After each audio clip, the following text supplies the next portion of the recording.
특별 새벽 기도회의 마지막 날입니다. 우리 서로 마주하며 인사 나눌까요? 주님의 은혜와 평강 충만하시길 빕니다. 서로 마주하며 인사하겠습니다.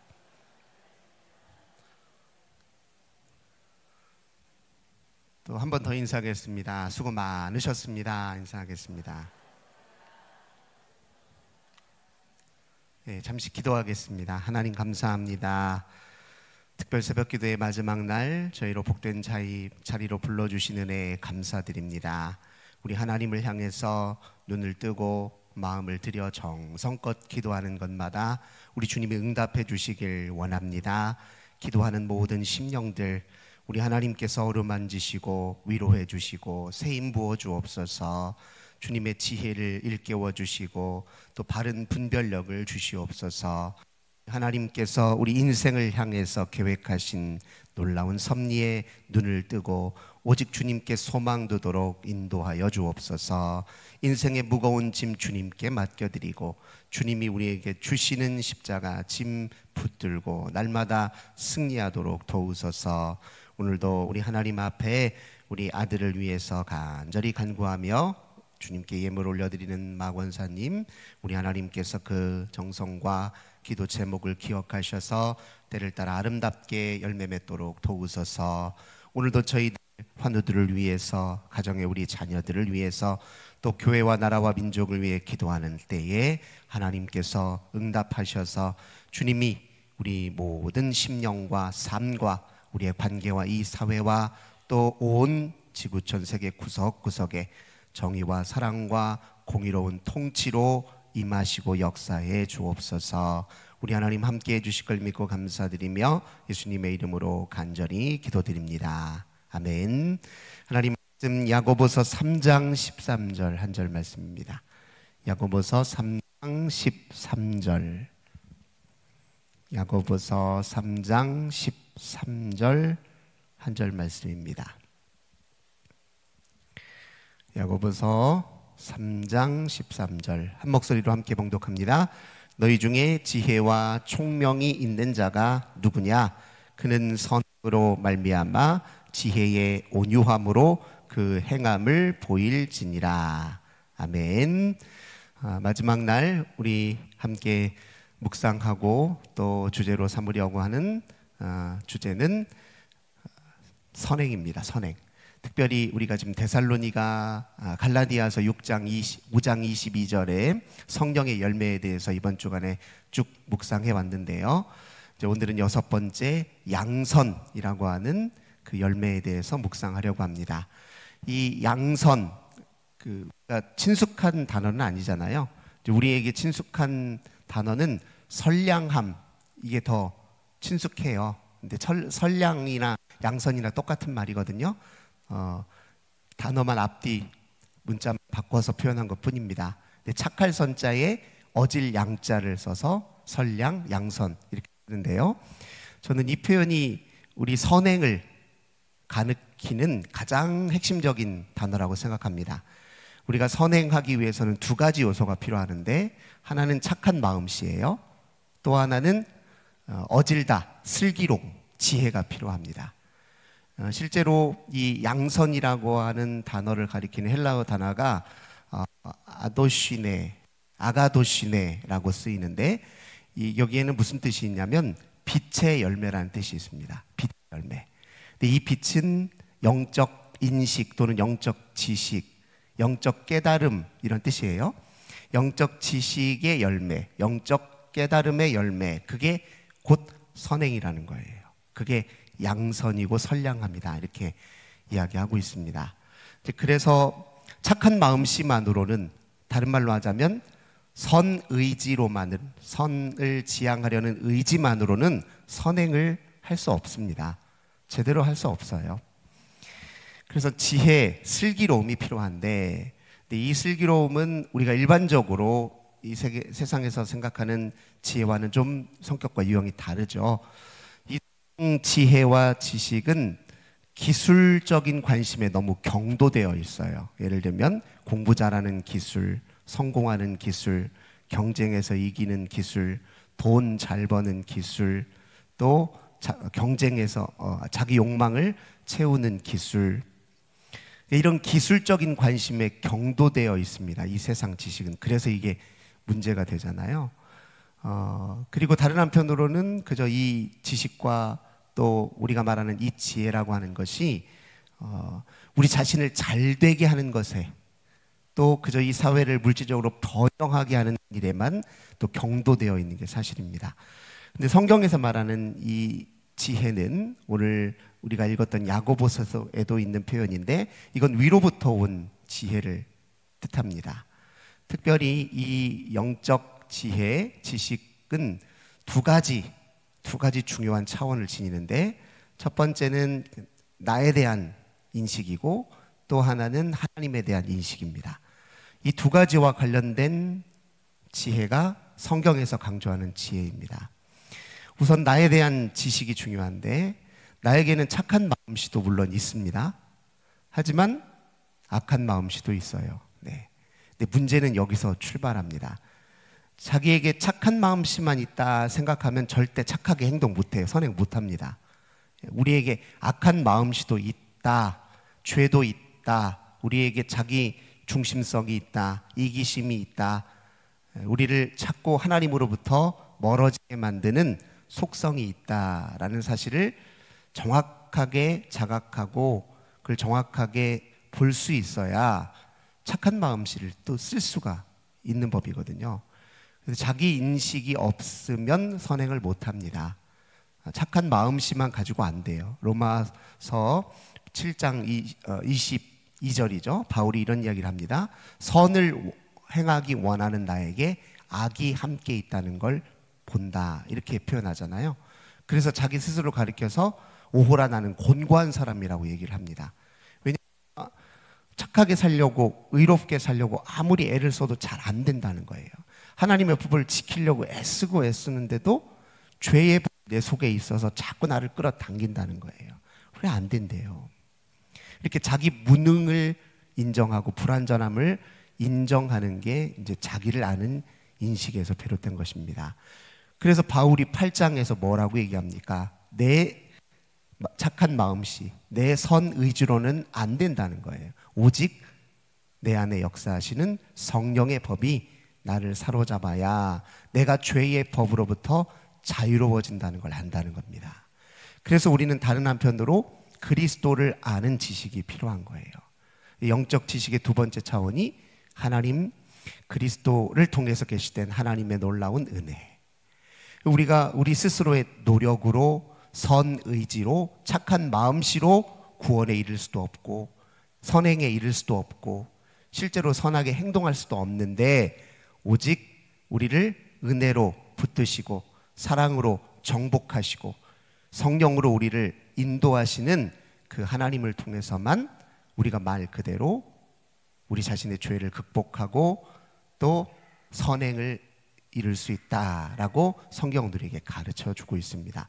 이 두 가지 지식이 다 우리에게 필요하다는 걸 인정하고, 그것에 의해서 우리의 착한 마음씨를 잘 기르는 사람들에게 무엇이 나타나냐? 그 사람들에게 바로 선행이 나타난다는 것을 우리가 기억할 필요가 있습니다. 근데 사실 이 믿음이라고 하는 것이 그래서 우리가 이제 중요한데, 이 믿음도 우리가 잘 분별해야 되는데, 믿음으로 우리가 구원받고 또 믿음으로 하나님께 도달하는 것 맞습니다. 근데 이 믿음도 우리의 죄와 또 이기심과 자기 중심성에 쉽게 물들 수 있다는 걸 좀 경계할 필요가 있습니다. 그래서 이게 믿음도 분별의 지가 필요합니다. 슬기로움이 필요해요. 그냥 믿음만으로 될 것 같은데 또 안 됩니다. 왜 이런 말씀을 드리냐? 오늘 야고보서의 문제의식이 사실 여기에서 출발합니다.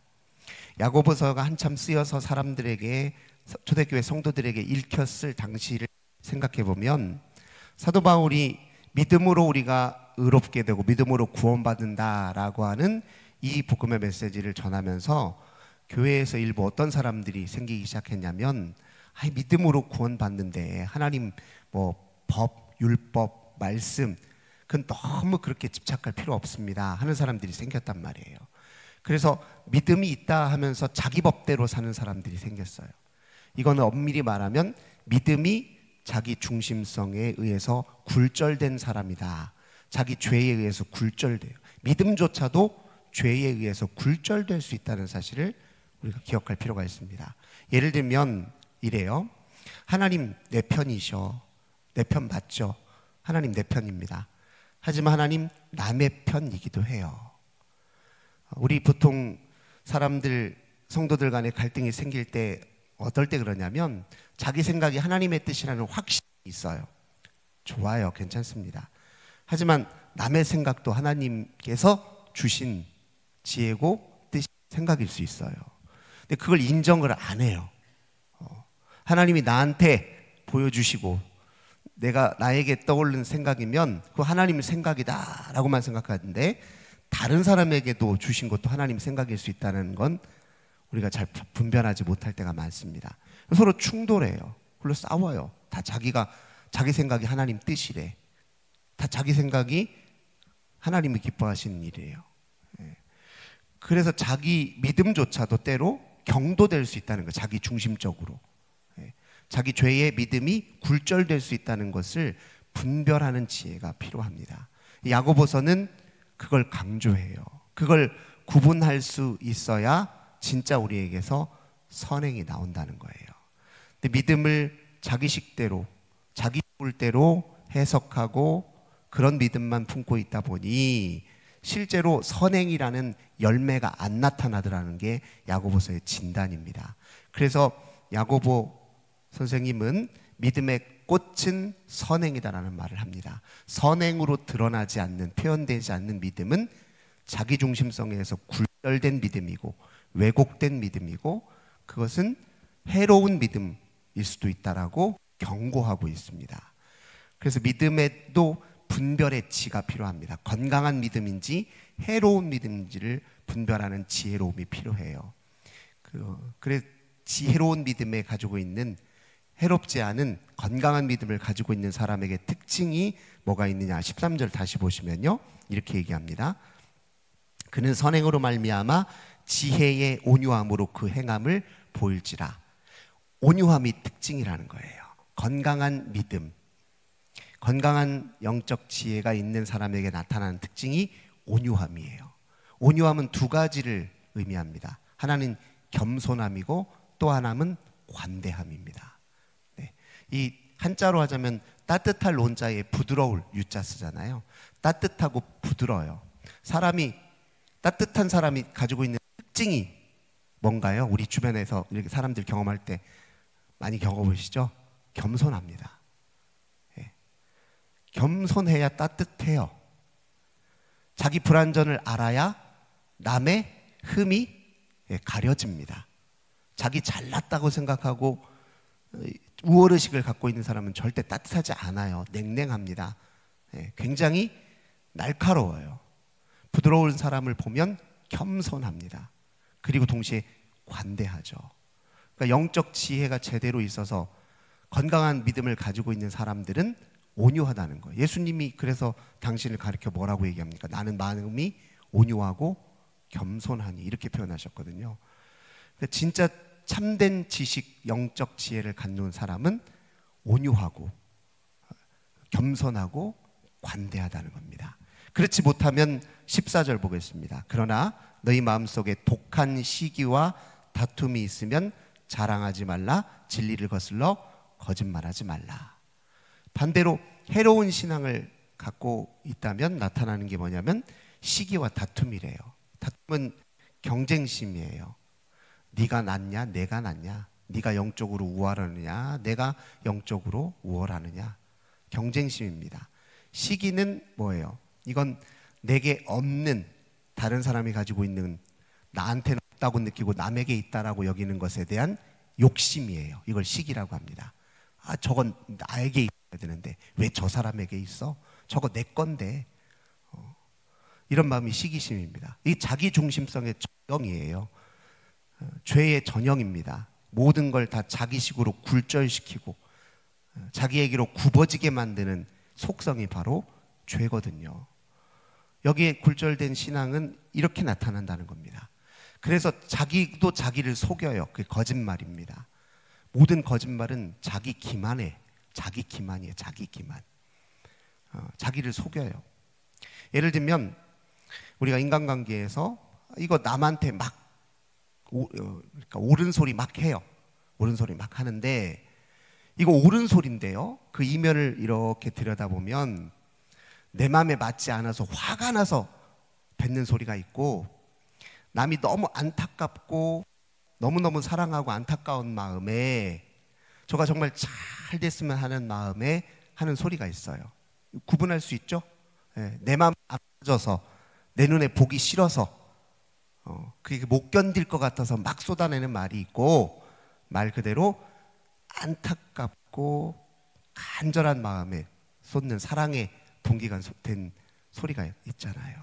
그 둘을 분별하지 못하면 우리는 해로운 신앙에 의해서 우리가 옳은 소리라고 하지만 그 소리가 다른 사람을 오히려 망치고 상처를 줄 수도 있거든요. 그래서 이걸 분별할 수 있어야 믿음도 바른 믿음으로 나타날 수 있다는 걸 우리가 반드시 기억해야 됩니다. 그래서 위로부터 난 영적 지혜에 의해서 바른 신앙을 갖고 있는 사람의 특징들을 17절은 이렇게 나열해요. 오직 위로부터 난 지혜는 첫째 성결하고, 다음에 화평하고, 관용하고, 양순하며, 긍휼과 선한 열매가 가득하고, 편견과 거짓이 없나니. 그렇죠. 바른 신앙을 갖고 있는 사람, 바른 지식에 의해 인도된 믿음을 갖고 있는 사람에게는 성결하다는 거예요. 모든 자기 중심성과 죄는 결국 자기를 더럽히게 되어 있습니다. 무엇으로 더럽히냐면 남의 피눈물로 자기를 더럽혀요. 남의 피눈물로 자기를 더럽히게 되어 있어요. 하지만 건강한 믿음을 가지고 있는 사람은 성결합니다. 남의 피눈물이 아니라 남의 기쁨, 웃음으로 자기를 채색할 수 있기 때문에 그렇죠. 그 다음에 화평하다고 얘기합니다. 아무리 믿음을 드러내고 아무리 소리를 발해도 평화가 깨지지 않는 거예요. 그 믿음이 오히려 평화를 만들어내게 작용한다는 겁니다. 관용하고 양순하대요. 자비, 긍휼, 선한 열매가 가득하대요. 그래서 우리 믿음을 잘 점검하자는 거예요. 우리 믿음이 건강한 영적 지식 근거한 인도된 믿음이라고 한다면, 참된 진리에 붙들린 믿음이라고 한다면 그 믿음이 우리에게서 이런 열매들로 이어져야 된다. 성경은 분명히 우리에게 이야기하고 있습니다. 그런 의미에서 우리 믿음을 좀 정돈하고 재정비할 필요가 있습니다. 우리의 믿음에는 과연 이렇게 위로부터 온 열매들이 있는지 없는지 살펴볼 일입니다. 그래서 믿음을 훈련하는 것도 굉장히 중요한데, 첫 번째 훈련의 대상은 이게 분별의 질을 기르는 일입니다. 자기 믿음의 이면에 작용하고 있는 동기들을 잘 살피고 분별할 줄 아는 지혜가 우리에게 있어야 됩니다. 하나님 앞에 구하실 때 이 분별의 지도 함께 구하셔야 돼요. 강한 믿음, 센 믿음 중요합니다. 하지만 분별력 있는 믿음을 갖는 것이 더 중요합니다.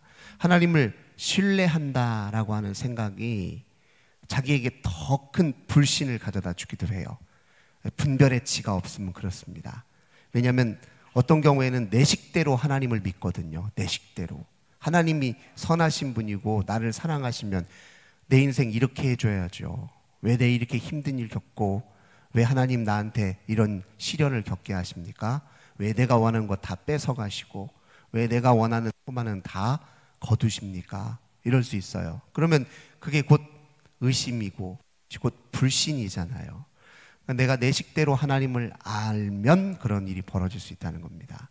그러나 분별의 지가 있는 사람, 성경에서 말하는 참 하나님께서 우리 인생을 향해 어떻게 역사하시는지를 바르게 인식하고 알고 있는 사람은 그런 순간에도 하나님을 더 깊이 신뢰할 수 있는 방향으로 나아가겠죠. 그러니 그런 분별의 지식이 우리에게 반드시 필요합니다. 하나님을 알되 더 깊이 알고 더 온전히 알고 새롭게 아는 지식을 쌓는 과정도 우리에게 반드시 필요합니다. 그래야 야고보서가 말하는 믿음에 꽂힌 선행을 이어지는 진짜 믿음에 우리가 이를 수 있다. 우리가 꼭 기억해야 될 것입니다. 오늘 특별 새벽기 동안에 우리가 살펴봤던 6가지 성령의 열매 한번 제가 다시 정리를 해드릴게요. 마지막으로 이렇게 마지막 날이니까요. 우선 맨 처음 사랑과 관련해서 우리가 제일 먼저 중요하게 여겨야 될 게 뭐라고 했죠? 모든 사랑은 무조건적인 사랑을 보이신 하나님에 의해 그 사랑을 수용하고 받아들이고 그 사랑에 굴복하면서 시작된다. 그런 말씀 드렸습니다. 그리고 그 사랑은 항상 자기 자신을 바르게 사랑하는 것으로부터 또 출발한다는 말씀을 드렸어요. 자기를 건강하게 사랑하지 못하기 때문에 이웃을 온전히 사랑할 수 없다 말씀드렸죠. 건강한 자기 사랑 회복해야 된다 이런 말씀 드렸습니다. 둘째 날 우리가 두 번째 열마로 희락, 기쁨은 어디에서 온다고 말씀드렸습니까? 모든 상황, 모든 순간 하나님을 인정하는 데서부터 출발한다 이런 말씀 드렸습니다. 모든 상황, 모든 순간 함께 하시는 하나님을 인식하는 사람에게 진짜 기쁨이 있다 이런 말씀 드렸죠. 셋째 날 이제 화평입니다. 화평의 출발점은 항상 내적 평안으로부터 출발한다 이런 말씀 드렸습니다. 우리의 관계 속의 평안함, 또 이 사회 공동체 속의 평안함은 다 모두 하나님과의 관계성을 통한 내적 평안으로부터 출발한다 말씀드렸습니다. 그리고 사랑과 희락과 화평, 오래 참음, 또 인내에 관한 이야기 말씀드렸죠. 인내의 핵심은 통제하려고 하지 않는 데 있다. 하나님보다 앞서지 않는 데 있다. 이런 말씀 드렸습니다.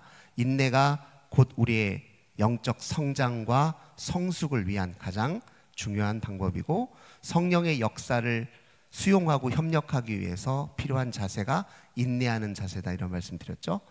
그 다음에 또 인내 다음에 뭐죠? 오래 참음 다음에 자비 어제 제가 말씀드렸죠. 자비는 성령의 열매 자비는 뭐와 가깝다고 말씀드렸습니까? 친절과 가깝다고 말씀드렸죠. 친절은 우리가 일반적으로 다른 사람을 사랑하기 위한 최상의 방편이다 말씀드렸어요. 친절하게 대할 수 있으면 사랑하고 있는 것이다 이런 말씀드렸죠. 그래서 친절하다라고 하는 것은 항상 정중하고 늘 가까이 두려고 하고 정중하고 동시에 또 그 사람들 모든 사람들 앞에서 내가 나 자신의 자기 중심성을 내려놓고 수용하는 자세로 받아들이는 것이다 이런 말씀 드렸습니다. 또 오늘 이제 이 마지막으로 이 양선은 곧 뭐라고요? 빛의 열매이자 착한 마음씨를 넘어서서 바른 신앙, 바른 영적 지혜에 인도된 행동이다 이런 말씀을 드렸습니다. 이런 성령의 열매가 우리가 지향해야 될 것들입니다. 사람들은 이제 믿음의 가장 좋은 이점이 무엇입니까? 자꾸 물어봐요. 어떤 사람이. 우리 성도님들은 뭐라고 대답하시겠습니까? 믿으면 좋은 게 무엇입니까? 왜 믿습니까? 왜 신앙을 갖고 있습니까? 뭐라고 대답하시겠습니까? 예수님 믿어봐. 일이 다 풀려. 잘 풀려. 사업도 잘 돼. 장사도 잘 돼. 우리가 소원하는 것 계획도 다 이루어져. 또 건강해져. 다 맞는 말이면서 동시에 절반만 맞는 말이죠. 하나님이 그런 복도 물론 당연히 주시고 주길 원하십니다. 그런데 믿음이 갖고 있는 가장 핵심적인 것은 사실 성령의 열매에 있습니다. 믿음이 내 마음에 도사리고 있는 악과 죄의 본성을 이기게 해. 나를 악으로부터 죄로부터 나를 자유케 해.